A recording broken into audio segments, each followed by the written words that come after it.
Y'all thought y'all was gonna see the last of us just because we ain't went on Saturday?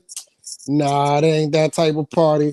What's going on, everybody? It's your boy Pitts from Pitts and Push Sports Talk Radio, Pitts Sports Zone, Bowie TV coming to you live once again. You can catch us on Comcast Channel 77, Verizon Channel 11. So I'm just going to jump right into it, right? And the first person I want to hear from is Mr. Nonverbal himself, Sean. Sean, go ahead and give us your thoughts about the game, man. Call you Mr. Nonverbal. I mean, it was the outcome in terms of who won was what I expected. Like I predicted that. I called it last week. I mean, the thing was without TJ Watt, they didn't really get enough pressure. The tackling though from the secondary was atrocious. Like Pat P, man, it's time to go sit down, my guy. It's time to just hang it up, Pat P.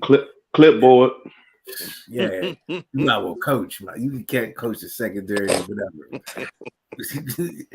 Minka, I don't know what Minka should have. Maybe he is hurt. He should have stayed. He should have stayed on IR or something, man. Just let somebody else take that. I mean, the linebackers. I mean, we knew what it was with the linebackers. Like Miles Jack getting baked by the tight end. You kind of knew that. Landon Roberts made a good play on the tight end. It was a safety that got baked by a tight end too, but yeah, I mean, it was pretty much what we expected. I mean, Mason was. I mean, he was Reggie. He wasn't, nothing spectacular. It wasn't nothing. But you knew going in, like, yo, it's Mason. We not winning no Super Bowl with Mason. Like, come on, B. He the worst QB in the AFC. In the playoffs. Not worse, like he's a bum, but like when you look at all the other names, you're like, oh, these is franchise dudes.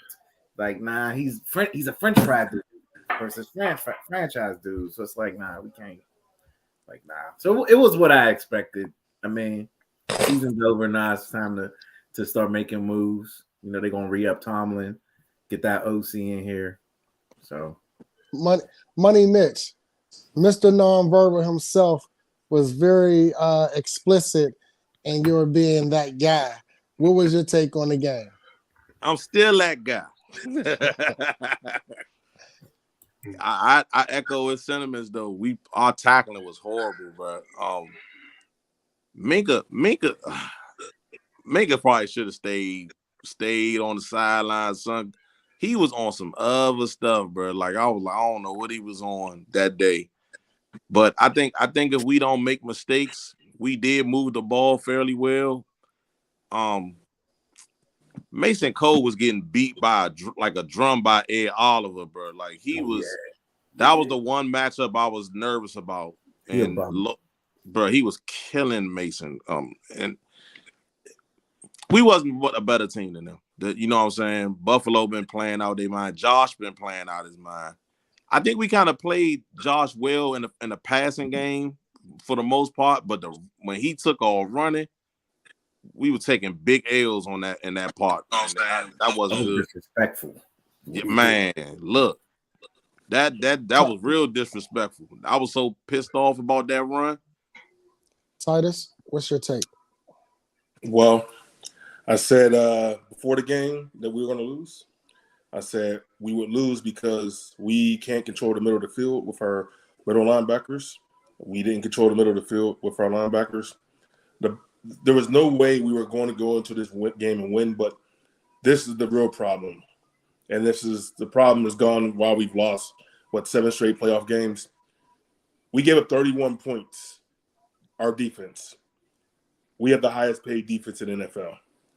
There's no reason to have so much money invested on defense if we are giving up 31 points in the playoffs. In other playoff games, we've given up 40-something points in the playoffs. So the defense, we pay a lot of money, and we can say, oh, TJ Watt wasn't there. It wouldn't have mattered if he was there or not. We were still going to lose the game. He may have gotten a sack or two, but he wasn't going to alter the outcome of that game.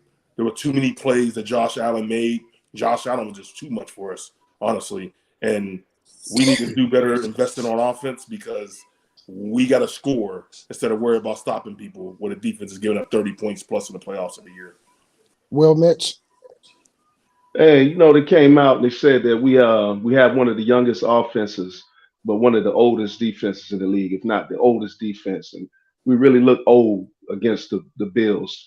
I was the other guy that thought we might pull it off, and that's one of the reasons why I don't bet because I tend to do it with my heart.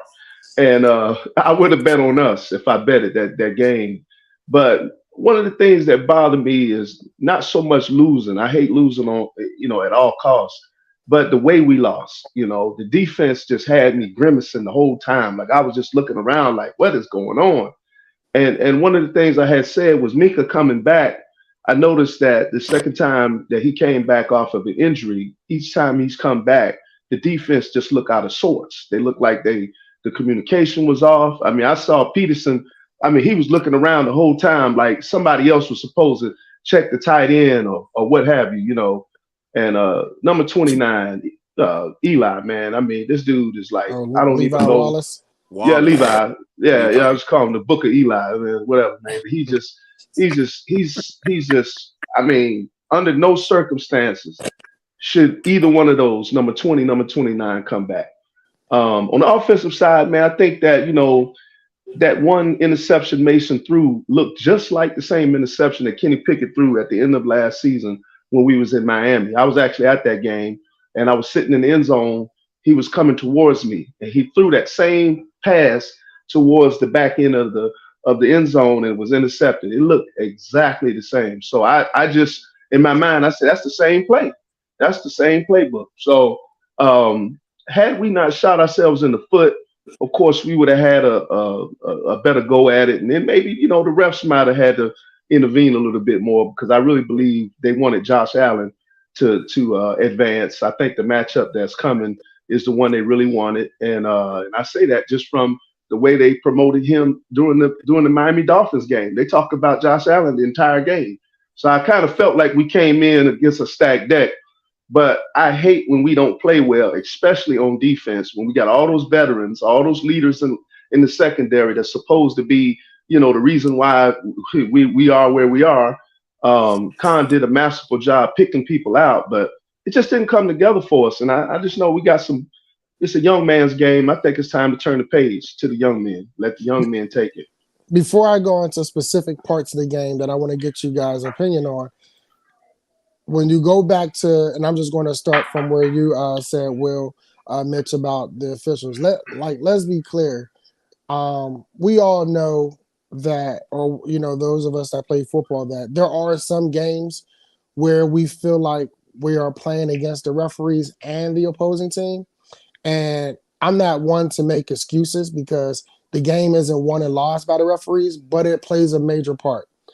There were several moments where, from what I saw, Herbig, Golden, especially Alex Highsmith. Alex Highsmith was in headlocks at times. And even on that long touchdown run that Josh Allen had, there were two holds in the same spot in the middle of the field, blatantly wide open. Does that not alter the landscape of the game? Do calls like that? Because as players, we don't think logically on the field. We play emotionally, right? So emotionally, you start to play into that. You lose your head. You lose focus, right? So, but do George Pickens and Alex Highsmith and Nick Herbig, do they actually have, a toe to stand on, not a foot, but a toe, in regards to the way that game was actually officiated? I'll start with Titus first, go to Money Mitch, Will Mitch, and then Sean. I feel like there's holding, and you can call holding on every play. But it called holding on Josh Allen's long touchdown run. But also Patrick Peterson, or I'm sorry, the other safety, Eric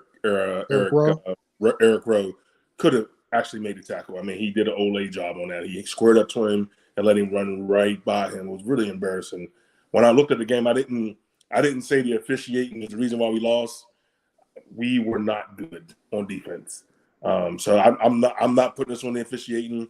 People get held all the time, and we played terrible on defense. Okay, Money Mitch. I agree with Titus to a degree.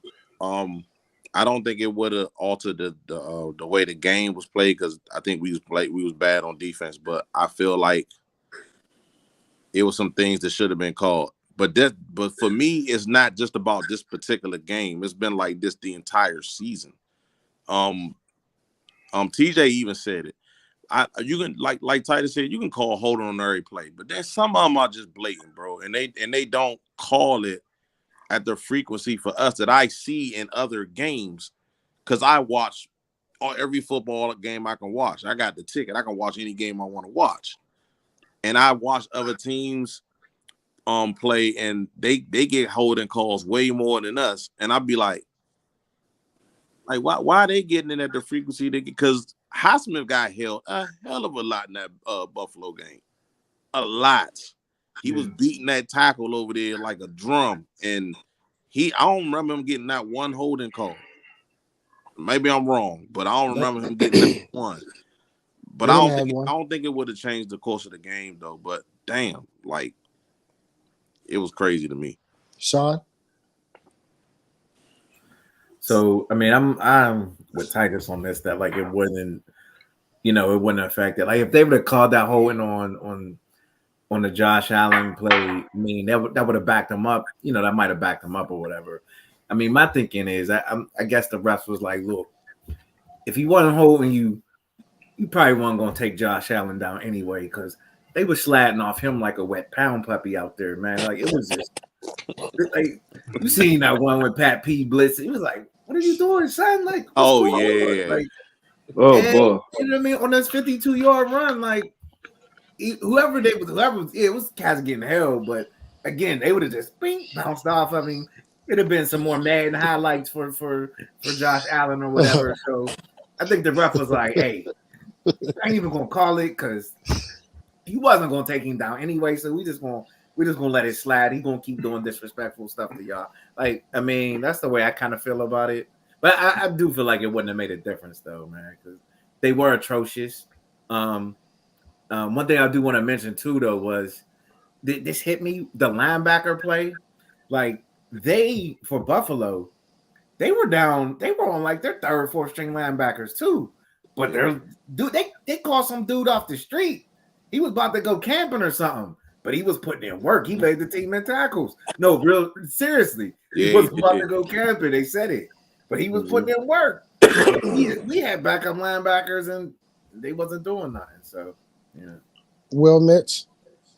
Yeah, I agree with all the fellas, man. I just think, shame on us for playing as bad as we played on defense. But I will say that for some time now, since the days of Troy Polamalu, James Harrison, Ryan Clark, I think there's been a concerted effort by the league to, change the way we play football. We've always played a physical brand of football.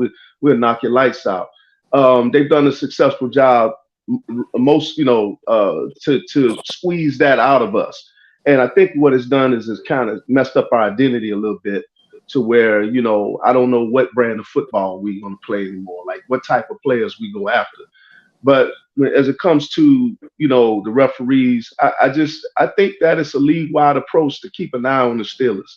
I think they manage us different, even the way, just to talk about Ben, when Ben used to get hit more than any other quarterback after the play was over, they would never call it. Somebody say if Kenny Pickett slide one more time and still get hit, they're going to go off, So it's just the league with Mike being on the competition committee. I think that there really needs to be a conversation, and he brings in refs, in the camp every year to try to, massage some of these plays and get an understanding as to how the league is looking at certain plays. So he's doing his job to try to prepare the team to be less penalized and stuff like that. But I just think that there's some politics involved. I'm just going to say it. I posted a lot in the group. And I just think that that's just a part of the game that we're going to have to deal with. But we're going to have to play better and smarter as a team to try to make it more obvious that the refs may be targeting us in that area. So here's why. No, my bad. Go ahead, Will. No, I'm good. That's pretty much my take on it. So here's why I asked this question, and I ask it for me.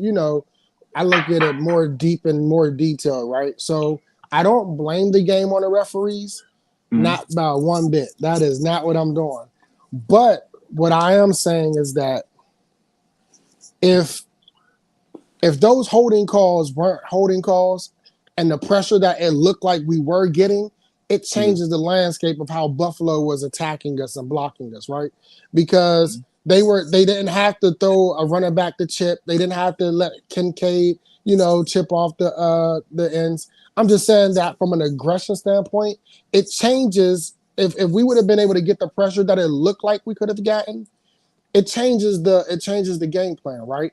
Because while there is no TJ and they knew there was no TJ, there was a pressure that it appeared that we were able to have, but there were a lot of moments where our players were stymied. Hawkins, Alex Highsmith was 1873 up the entire game, and that is their best tackle. I'm talking about on one play, literally, like he's facing Josh Allen, and dude's arm is like this around his neck.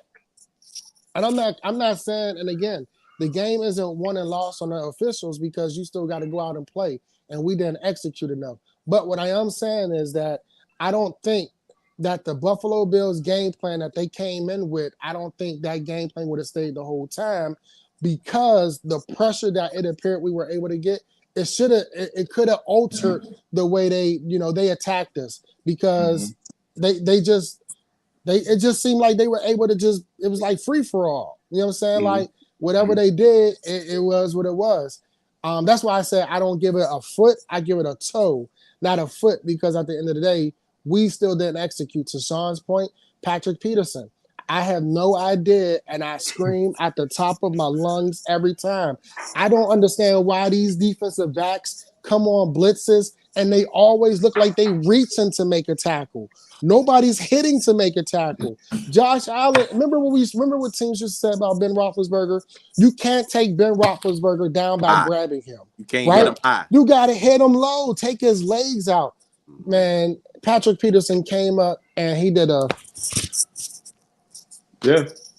So I agree with everybody to that point, but let's go to the defensive part. Something that go ahead, Will. No, go ahead. Well, I was going to say, to your point, Miles Jack, that one series where Miles Jack just had a meltdown. He had 2 calls on him that was very serious calls that I believe the flag should have got picked up on both of them. The judgment call should have been made. The refs huddled up. They took a while to decide what they were going to do about it. But I'm like, man, we can't catch a break.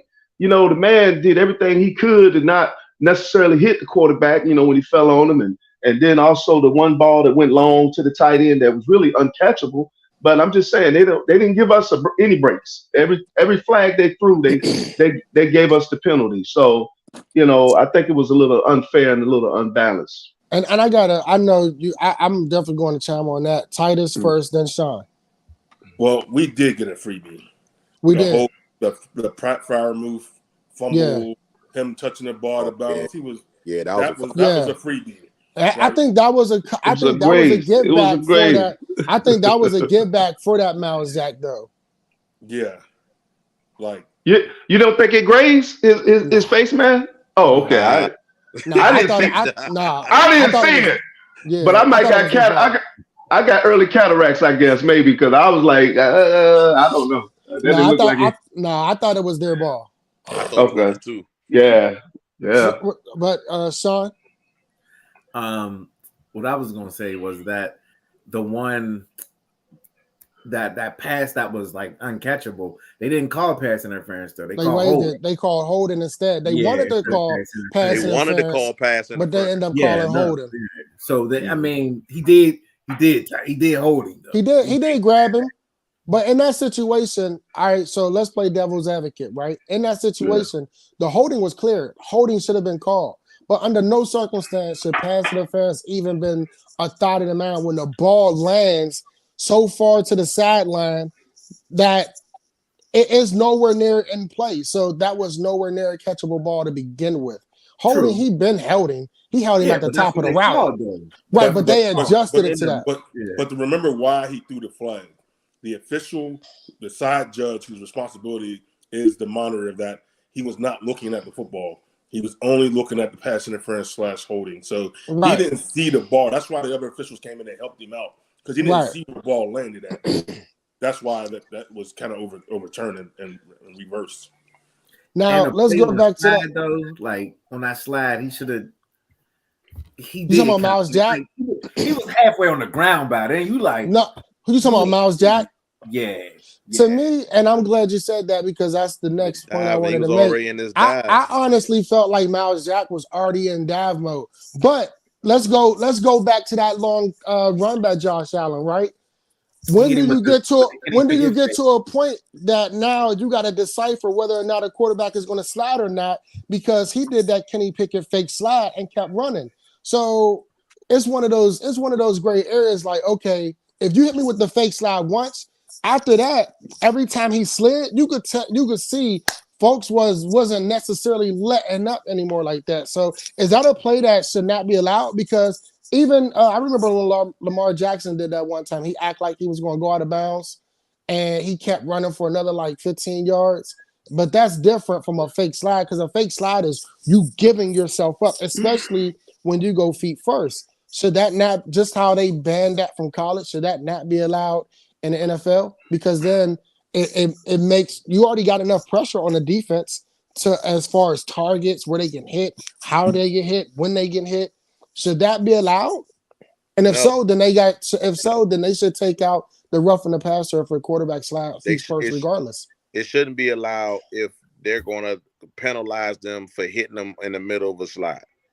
To me, because like that play, that was a bang play. First of all, and then on top of that, as he's sliding, if you watch the replay, as he's sliding, Miles Jack is already into the middle of coming towards him like he's going to hit him. When Josh like really got to the ground, he was already airborne. He can't stop at that point. He already put his hands up like he already. Yeah, he gave his body up. Yeah, so he already knew he was going to hit him.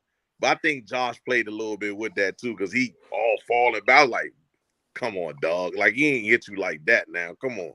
Because he didn't get him like he could have got him. Because if he really would have hit him, he could have blasted him. You know what I'm saying? But I think if they're gonna penalize it like that, you can't have the fake slide. That's no. I'm with Mitch on this. Like that needs, and no one talked about it. That's the thing. Nobody. They made a joke about it and grazed over it. Yeah, the national media isn't talking about it right now. Only us people in Steeler country are, which is unfortunate for us because that means that nobody cares. Right. That sucks because that was detrimental to how the linebackers were pursuing him later on in the game. Mm-hmm. Sean, is that something that Mike Tomlin, being on the competition committee, should bring up? Yeah, I mean, I think it is. Since he's on there, like, talk about it. Like, all right, what we gonna do about this? You know what I mean? I actually like the fake slide a little bit because it's like that head game. You know what I mean? It's like, oh, about to give you this little woo woo. You know what I mean? I kind of like the fake slide, so I think it's an unfair. I think it's an unfair advantage for the defense though, because you already put them in the box for you can't do no more bang when they catch it. You hit hard. Like, it's like you gotta wait for them to catch it, then hit them. Right? You gotta now torque your body mid-air, and they put all the onus on the defense, none of it's on the offense. So at some point, you can't keep putting amount of bricks on the defensive back and say go out and still produce. But see, that's where I think they need to lessen some of that stuff. Like some of them hits that they call in penalties for. I'm like, nah, son. Like you said, you know what I mean? You got to contort your body to try to not hit a person a certain way. They got to do away with some of that because it's getting out of hand. It's out of hand at this point, man. Well, Mitch. Go ahead, Titus. Go ahead. What about the non-call on Joey Porter Jr. when the tackle ran from behind and hit him? That was my next point I was going to get to. Is how is that not a penalty? Because Porter's engaged in a tackle. I don't think it's clipping because he's engaged in a tackle. But you can't run 7 yards deep and you 300 yards, 300 pounds, and you hit him helmet to helmet. Like, come on now. That like, and there was no talk about that either. In fact, the people that the analyst that was reporting the game made it more so like, wow, like now I know that hurt. Like they were more jokey about it than the fact that that's not a fair, that's not even a legal play. Like I've never seen a lineman do that. First off, to say that I've seen it before. I know they push a pound, but I've never seen a lineman run 7 yards deep to hit the person that's making a tackle and knock them out. When I grew up, that was called spearing. Yeah. That was Yeah. I prohibited. forgot about that. Yeah. That's a Yeah. Yeah. Absolutely. Will Mitch, one of my concerns going into this game with KZ and Minkah Fitzpatrick coming back was trying to figure out how the Steelers utilize them, knowing that since they were gone, we did have success. We may not have, it wasn't great, but we were having good success. Yeah. And it appeared that they tried to do something that I was hoping they didn't. They were bringing KZ and Peterson sometimes at the safety spot. And then they were bringing in, like on that one touchdown, on the tight end touchdown where he split the safeties and Minkah went to the right and Eric Rowe was to the left. In that situation, I look at that as communication and unfamiliarity. Eric Rowe and Minkah have not played this year together. I thought, if anything, that should have been a Eric Rowe and Patrick Peterson in the back end. Were you thrilled about the way the Steelers utilized them and bringing them back in? Did you see the benefit in how they utilized Minkah, KZ, Patrick Peterson, and Eric Rowe? Because taking Patrick Peterson from safety and then putting him at the nickel spot, that hurt us earlier in the year. And we saw that he was always a step behind. And they basically just came right back to it. Yeah, now I understand you get to reload and you get your dogs back. So I understand maybe some excitement around Austin and Coach Tomlin having those guys available. But you do have to look at when you bring them back, even the week leading up to the game. I mean, how is your communication? Because those guys haven't played together. And it really showed in that game. The way Minkah and KZ played, I mean, I would have hoped they would have made them two high safeties, just put a lid on the pot, keep the big plays down, especially when we got problems with tight ends and things like that. Every problem we've ever had with our secondary was very visible in that game. I mean, it all came to the forefront. I mean, we looked like that was our first preseason game of the year. That defense looked like they had no cohesion. And I really don't understand why you keep bringing Minkah up in the box as if his foot speed is gone or something. I mean, that's something they did with Palmala on the back end of his career. He started coming down into the box more because he couldn't keep up. His wheels weren't as good. So he wanted to come down and thump in the box, and they let him do that. So I think we're starting to make that same mistake with Minkah at the sacrifice of making sure that we got someone that's, we don't have an Ed Reed that's in the center of the field, making sure that nothing get past him anymore. So I just think we have a fundamental defensive scheme that it works for some teams, but when you playing elite teams, we don't change and adapt fast enough to keep up with dynamic offensive play calling, and it's kind of sad. And I want to get back to that. So real quick, Money Mitch, before you go, Wild Herb Ways, if you can you give us some examples of rule changes that you would like to see the NFL make in regards to the CTE study that you're referring to? Money Mitch? To piggyback off what Will was just saying, because he was right. He was absolutely right. But so to clarify, y'all talking about the tight end touchdown down the middle with Miles Jack was on, right? Right. Yeah. Okay, so they was in cover 2. I peeped that right away. Like I seen it right away because before the ball snapped, I saw where the safeties was lining. I was like, oh, they in cover 2. Like I saw it immediately. And that's why Miles Jack was in the middle of the field by himself with the tight end. All he did was take him right up the field. But back to like what Will was saying. The communication it was messed up. And on top of that, I really feel like them, let me not say them, Austin put Minkah up on the line of scrimmage in a box. He was trying to play the same role that Terrell Edmonds was playing the last few years. And I feel like that cost him his health. That's the reason why he kept getting hurt, because he was in a box. That's not what he been excelling at. Not built like that. Excelling being the center fielder, keeping the lid on everything. Mhm. Why in the hell did you change that? Like that, to me, that didn't make any sense all season. That didn't make no sense to me. No. And I heard well, Terrence know it's a younger guy that be on this other podcast, be on named Dread. He said to me the other day that Minka had a great season. I said, bro, Minka didn't have a great season. Mm-mm. I said we didn't even really know what Minka was doing all year. First of all, he was hurt most of the year. Yep. He had no picks or none of the stuff that we used to seeing Minka do because he's in the middle of the field. He was never in the middle of the field all year. And DeMonte Casey, I'm one to say I've never been on that ship. I never felt like he was going to be the guy to replace Edmonds.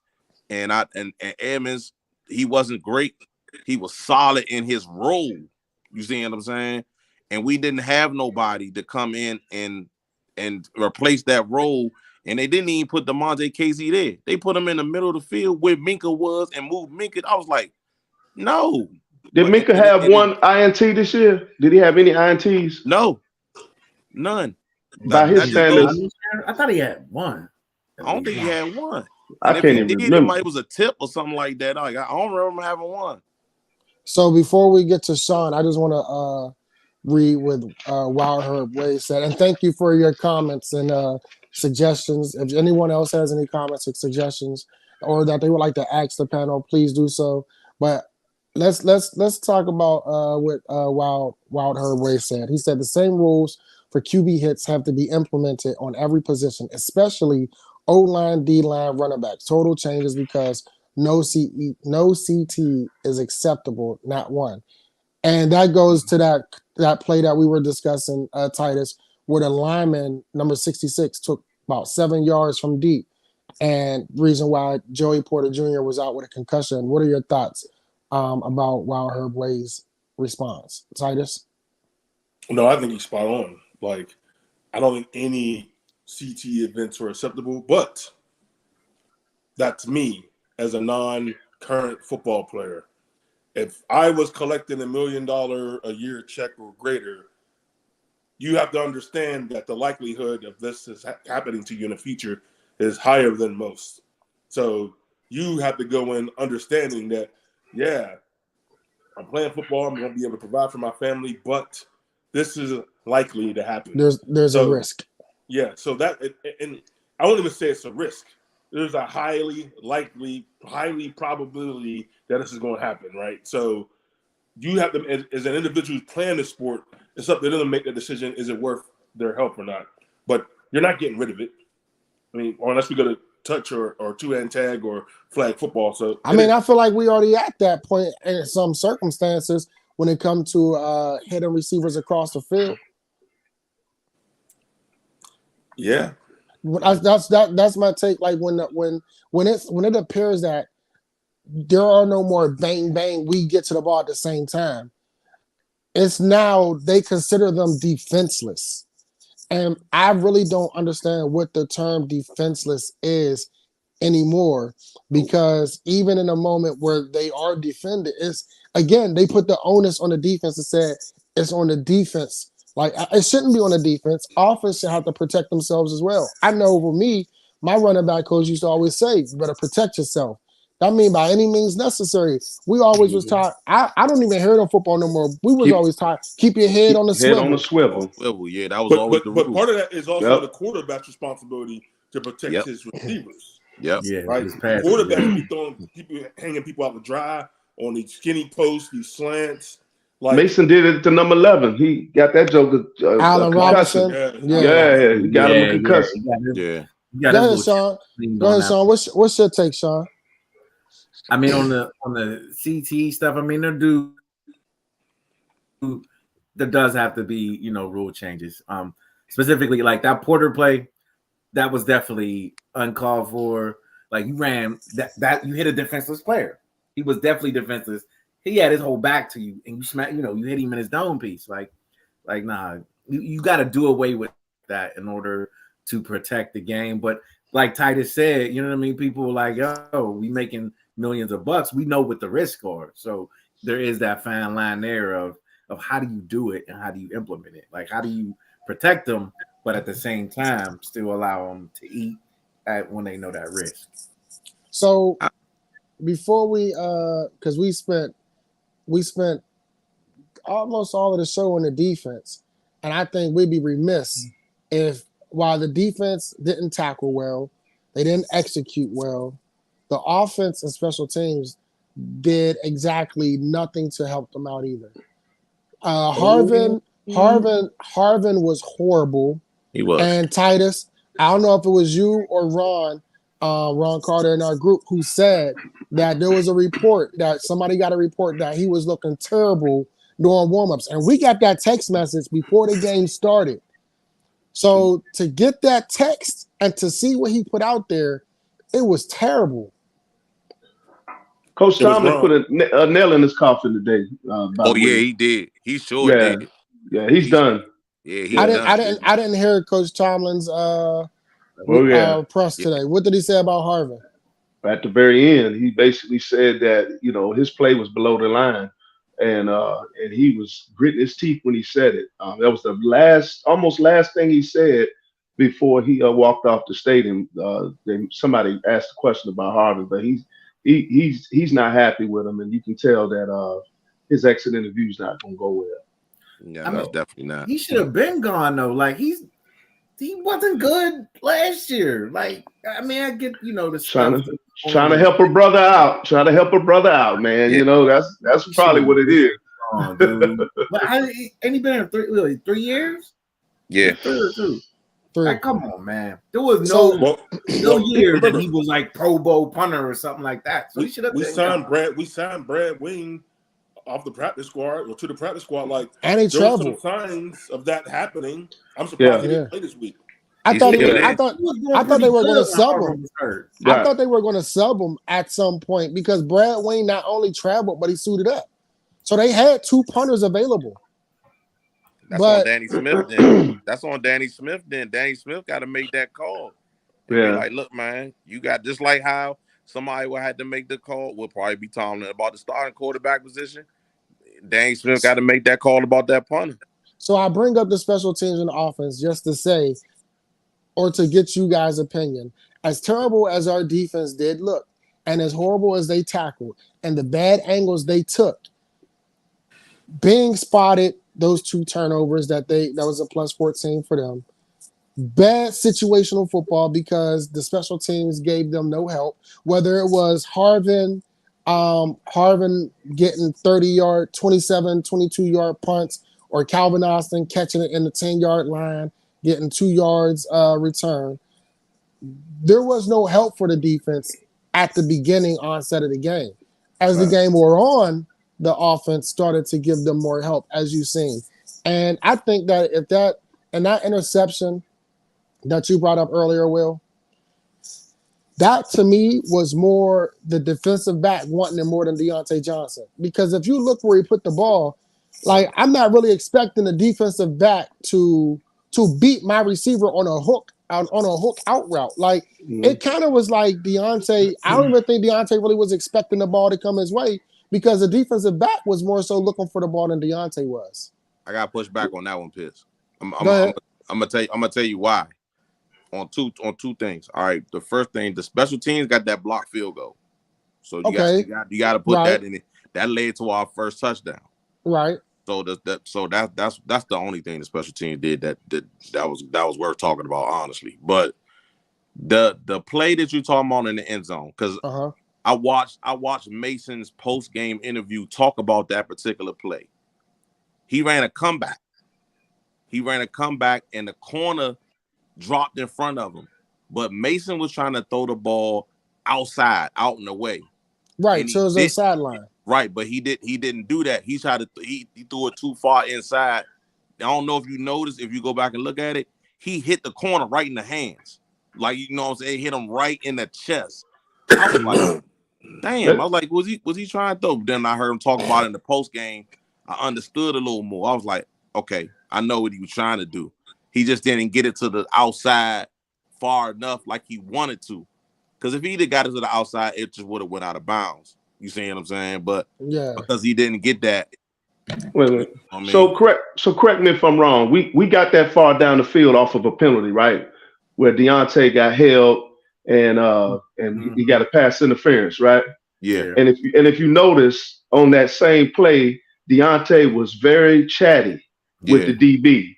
I mean, dude, you done got a taunting penalty early in the season for the exact same thing. And I'm thinking that for a game with this magnitude, Deontay, why are you? Yeah, you got the penalty. The flag went your way. Why are you chirping with this dude instead of keeping your mind, your head focused? The very next play was the interception. Deontay was emotionally disconnected from the game because that dude was in his head so much. And that's one thing that I really wish that he would work on as a player, as a professional, as a former Pro Bowler, is that, dude, you got to keep your head in the game. You know, stop talking to these DBs and risking getting us taunting penalties and stuff like that. It's a whole lot of chirping going on, but beat these dudes with your game. Let your game hurt them. And I said, they're going to go back to this dude and watch what happened. Interception. I got up and walked off. I said, I saw this coming. This dude was not prepared for that ball to come his way because he was still in the uproar about the earlier play. You know, he gets emotional, and that's pretty much what happened. Even though I agree with what you're saying, I don't think that had nothing to do with that play.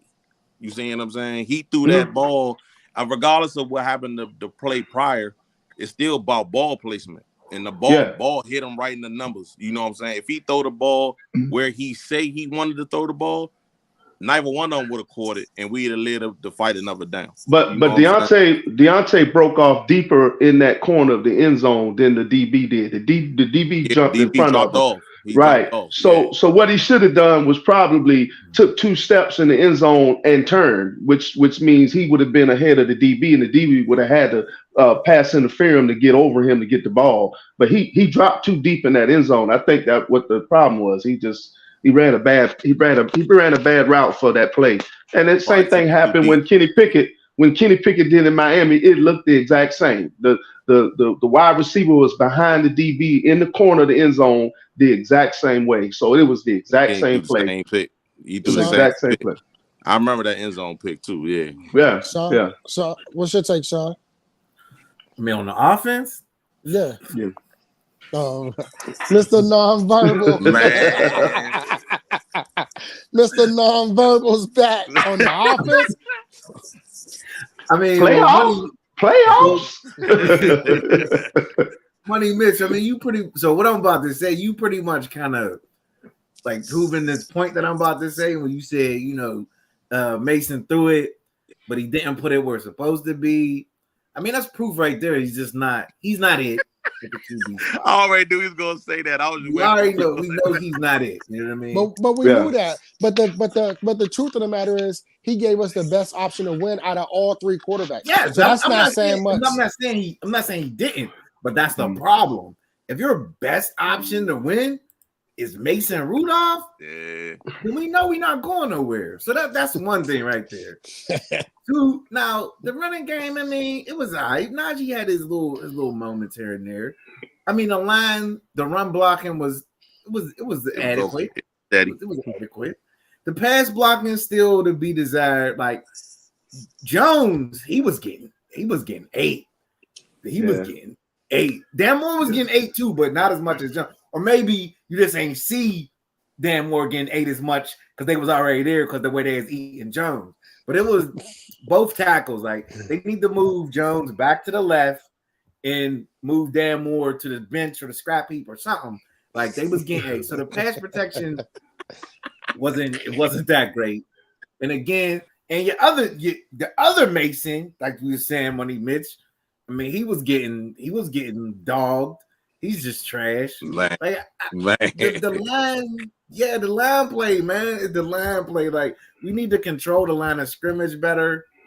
And Deontay, so he's a good route runner. He for the most part, he's a great route runner. But you're right in terms of like his headspace. Like where he's at right now in his career, he should be the leader that they can look to on offense. You know what I mean? That's the problem with our offense is we don't have a leader. Like I think that's kind of what Najee was alluding to when he made that statement about, you know what I mean, structure and this and that.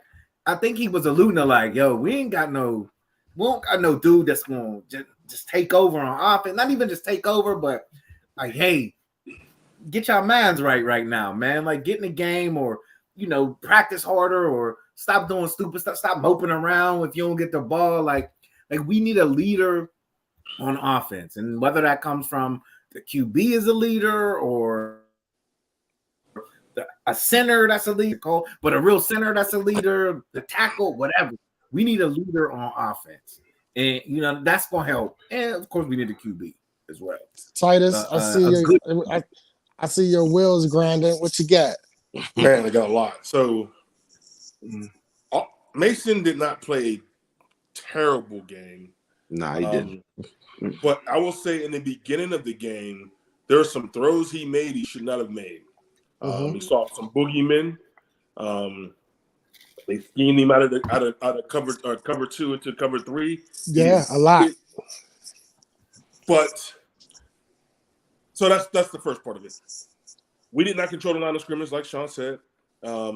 We could not run the ball effectively, and if we weren't going to be able to run the ball effectively, part of it is because Buffalo put 8 men in the box. Unlike the last 3 opponents, they weren't putting that many men in the box because Mason had given us a downfield threat with George Pickens. There was 8 men in the box on the first snap, the second snap, the third snap. Yep. They were daring us to throw. And whether it's the cold weather conditions, a heavy ball, hard ball, whatever it may have been, the passing game was just not adequate enough for us to win that game. Yeah. The last thing I'll talk about is the leader. And I think it was our first pod we talked about this. Our leaders are on defense. We pay the defense. All our money's on the defense. We're not paying anybody on offense, right? Therefore, and we don't have a stud quarterback, right? So the leadership void, normally you look to your quarterback for leadership, and if you don't have that dude as a quarterback, you usually have somebody that you're paying a lot of money on offense that's supposed to carry that load. We don't have that individual right now. Russell Wilson. I'm sorry. That is Steve. I've seen Kirk Cousins. I've seen Russell Wilson cat calls. Like we need somebody to be a leader of the offense, and that's where I'll leave it at. So, Mr. Nonverbal, you disagree with the quarterback picks? Yeah. Kirk Cousins is Mason Rudolph. I mean, like Kirk Cousins. No, he's not. Nah. Wait. So hold on. He's what Mason's ceiling is. Like Kirk Cousins ain't gonna. He's not gonna get you no championship. He'll win. He'll get you to like 11 and. Would we have played? Hold on. Would we have played Buffalo in the first round if Kirk Cousins was our quarterback this year? No. We would have won. That's more true. games. You're right. He'll get you to the playoffs, but he's not gonna get you to the promised land. Yeah. He's gonna get you to the playoffs, and then he's gonna spit up on himself. And I understand what Sean is saying, because if we look at the totality of Kirk Cousins' career, Kirk Cousins hustled the Washington Redskins. Kirk Cousins has made money, and Kirk Cousins only has one playoff win. He's excellent in the regular season. He is great, but when it comes time for postseason, he's like Tony Romo. Yeah. Hey, hold on. So Absolutely. He didn't hustle the Washington Redskins. Washington Redskins was stupid enough to pay him that money. They pay everybody money. They the dummies. You know what I'm saying? They the dummies. You keep giving 1 year deals. Bet I'm gonna take it too. But I agree that he not the answer. I don't know if Russell Wilson is neither. I'm only talking about what he's meant. How the locker room talked about him in Seattle. How the locker room talked about him in Denver. I didn't hear the locker room talk about him in Denver. I heard the coach. No, I heard some guys, some of the players say that they can't even really talk to him. Everybody been saying the same stuff. Like they can't really talk to him. You mean like that personal access? Yeah. Yeah. And so and then I just can't see him coming to Pittsburgh and then coming in the locker room like this. go Steelers, like all that crap. Like I don't think that's gonna fly with, you know what I'm saying, with the type of dudes we got in our locker room. You know what I'm saying?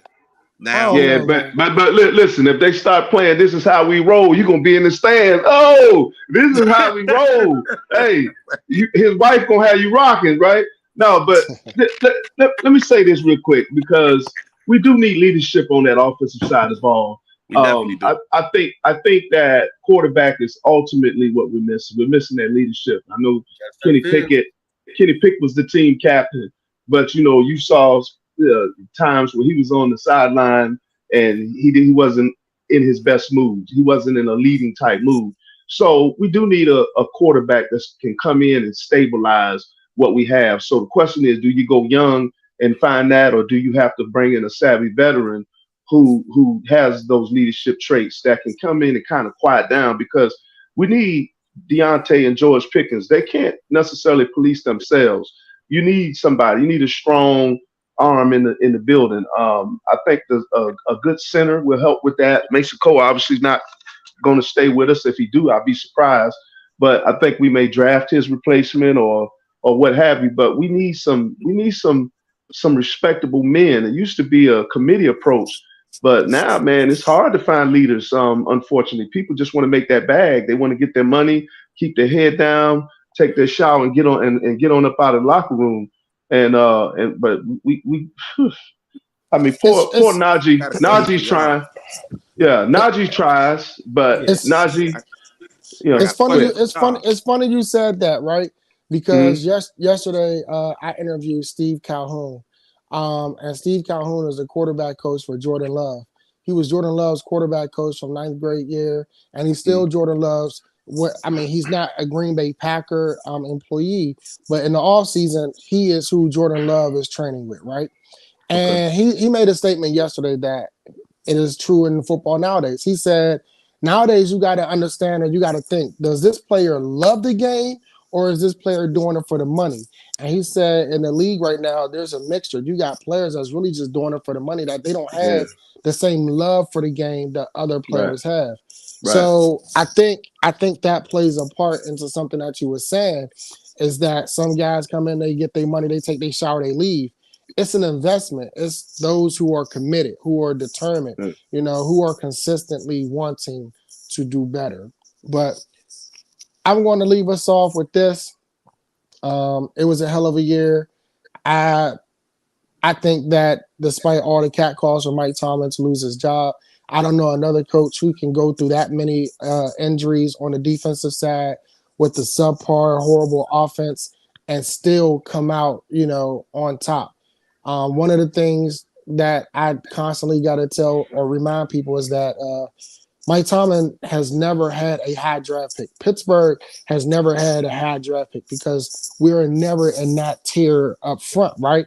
So just think of the fact that we're never in a position to draft a great player that we need at that position because we're not in that position. But yet, even though we're not winning playoff games, which matters, and what really is the fruit of the loins, it does says a lot about an organization that despite us not having high draft picks, we're still not a bottom tier team. Yeah.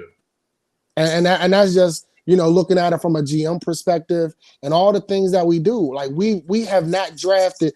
And I tried to look for it. Maybe you guys can help me. Tell me when we have drafted 14 or lower in the last we haven't 15, done it since 20 Big years. Ben. Yeah. We haven't In the done it Jarvis since last, Big Ben. Jarvis Jones Wasn't that was 15. 16? Yeah, what 15 or 16 with Ben? I thought he Jarvis was. Jones. Yeah. so That was a long time ago too. Yeah, that was a real Yeah. long. So, Yeah. but and even with that, we're not a team of the Arizona Cardinals or the Carolina Panthers and the Cleveland Browns where we can just really stock first round draft picks. Because if you look at Cleveland, right, Cleveland got a whole lot of first round draft picks on defense. Yeah, they do. And that's over time Yeah. from all of Yeah. those draft picks that they have, right? And that Yeah. they traded for and that they got back from years past. So Mm-hmm. I think that, like Titus said, if we can get that leader on offense, the person that and I think respect for that leader has to be.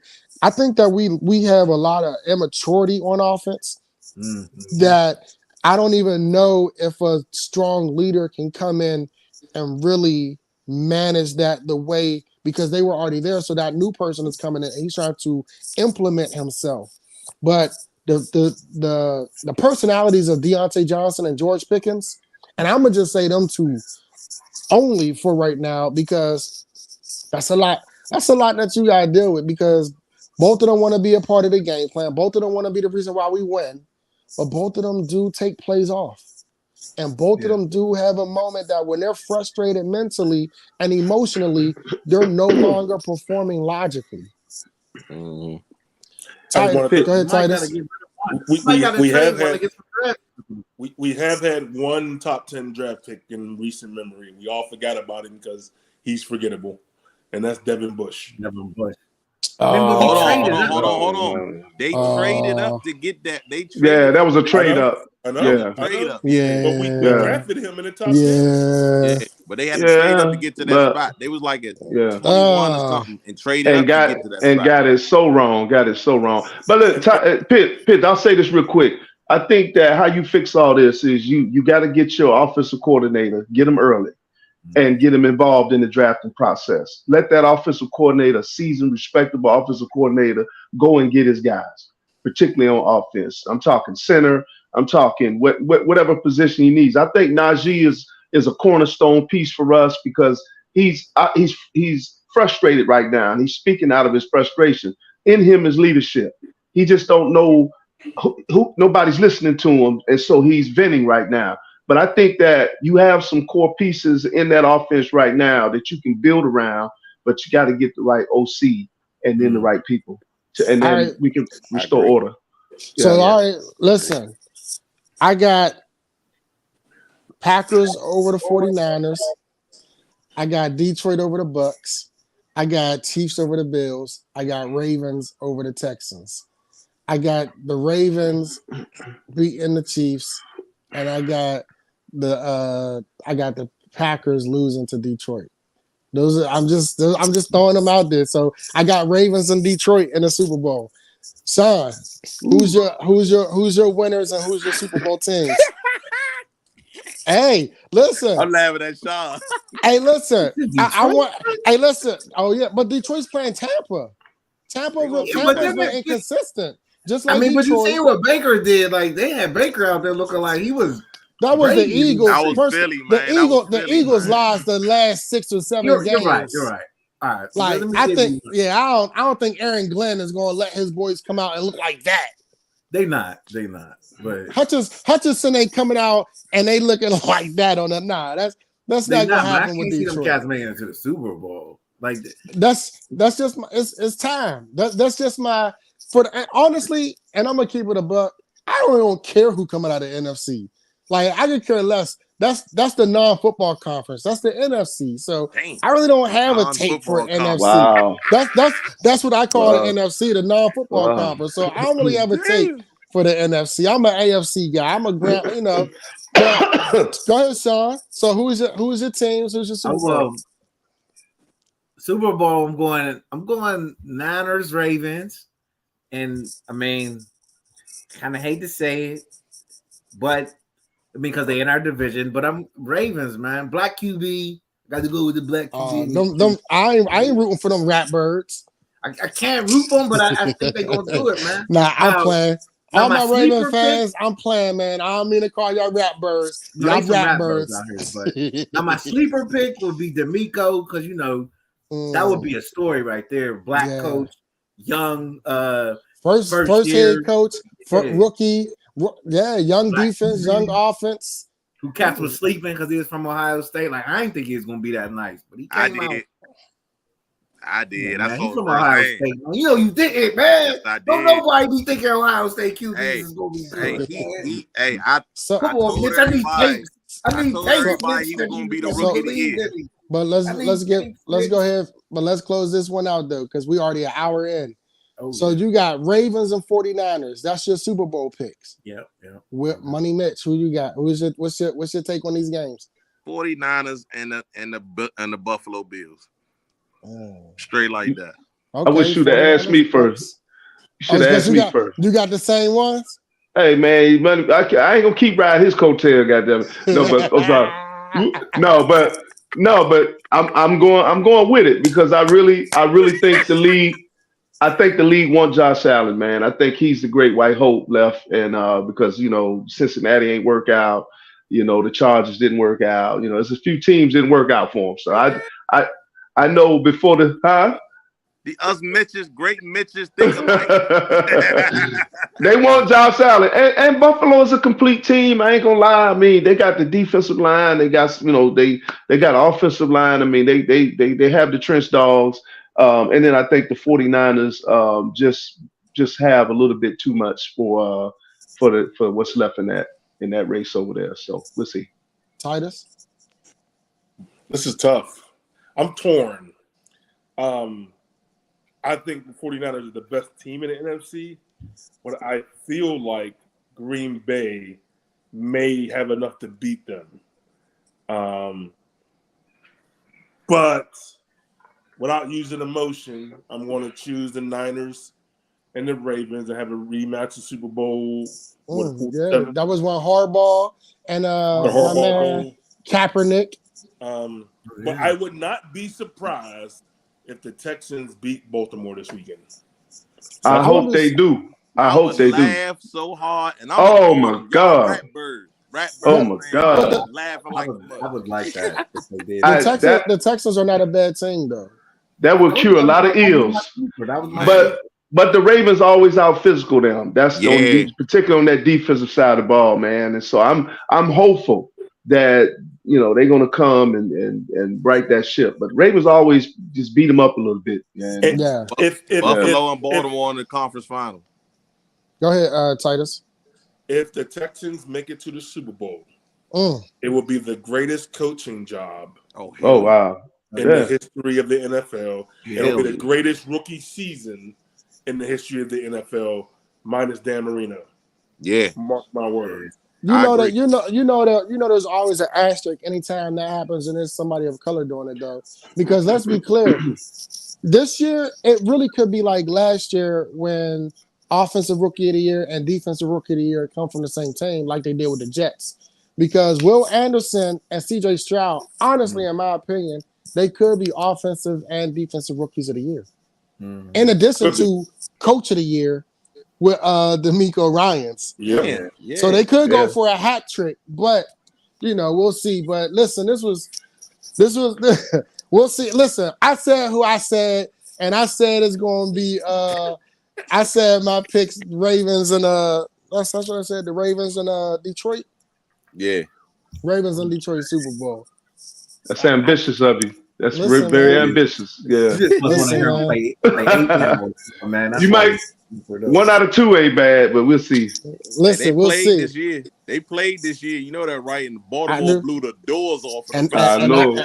And that's why I would love to see that rematch because I don't think it'll be the same way. But golf, I could be wrong. Golf or goof? Which one is it?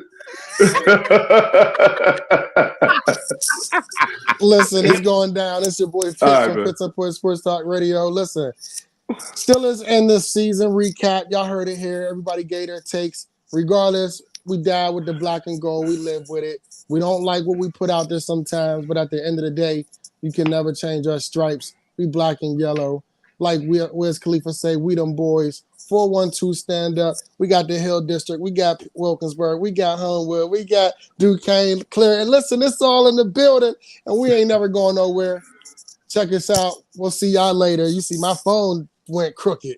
Y'all have a good night. Thanks for everybody that tuned in, that stayed with us for this hour. Thanks for your comments, questions, your share, subscribe, love, like. Enjoy y'all evening.